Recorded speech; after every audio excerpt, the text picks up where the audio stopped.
Welcome to a fire discussion with Empire, where we share stories to elevate leaders. My name is Mimi, and I will be your host for today.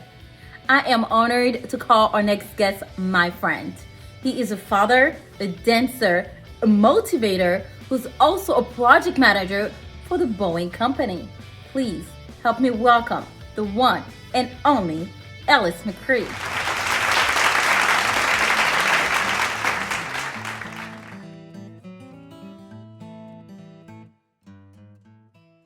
You mentioned having that bond with your brothers and sisters that kept you going, that contribute, I would say, to that good company that you're mentioning. True. I think it plays a vital part in who you are.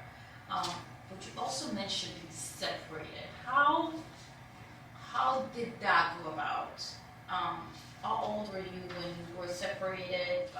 When I was 5.5 going on 6, my mother had uh,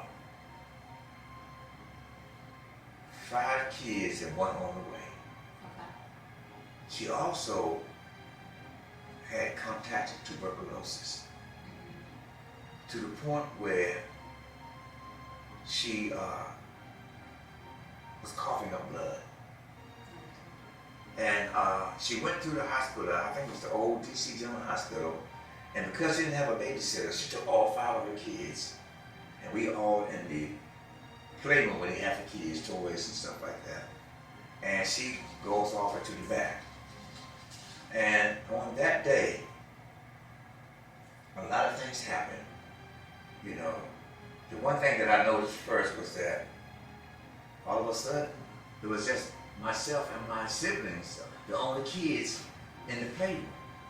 And it's nightfall, and no sign of my mom. Because they immediately quarantined her, but we didn't know, you know. They immediately quarantined her, and we got there early in the day. We was there all day. We must have got there around 10 in the morning, you know. And it was a long day, very long day, one of the longest days of my life.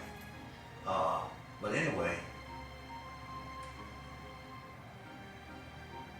after realizing that we were the only kids in the playroom, I think my older sister, who was like a year and a half older than me, putting her at if I was 5.5 going on 6, she was like 7.5 going on 8. And she was more aware of my mom's absence. And so I saw her sitting by herself, and she was like, you know, okay, where's my mom? The other ones were still unconscious, you know what I mean? But I started reading her personality, how she was responding. And so then all of a sudden, the doors opened up, and strangers come in, and they take all of us and load us up in cars, in the same car as a matter of fact. Load us up in the same car, and we leave in DC, and we head to Southern Maryland, where they had already arranged for foster parents for us during that day. It was happening so fast, you know.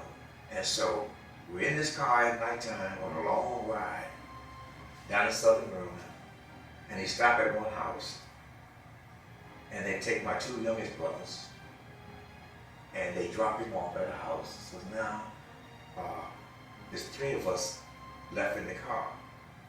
They drive a little further, and they drop my brother off that's next to me, drop him off at a house.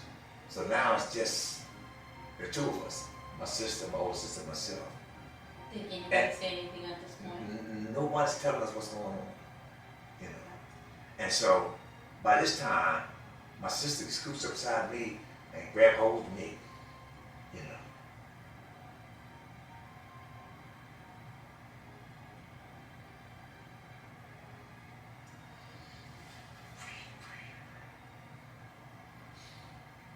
That must have been tough. How come you did not even say something? Yeah, you know. To get you to, they grab a little further,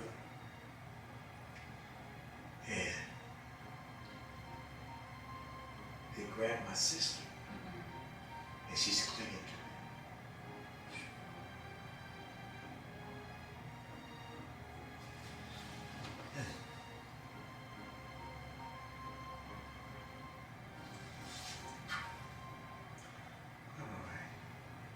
That was something tough.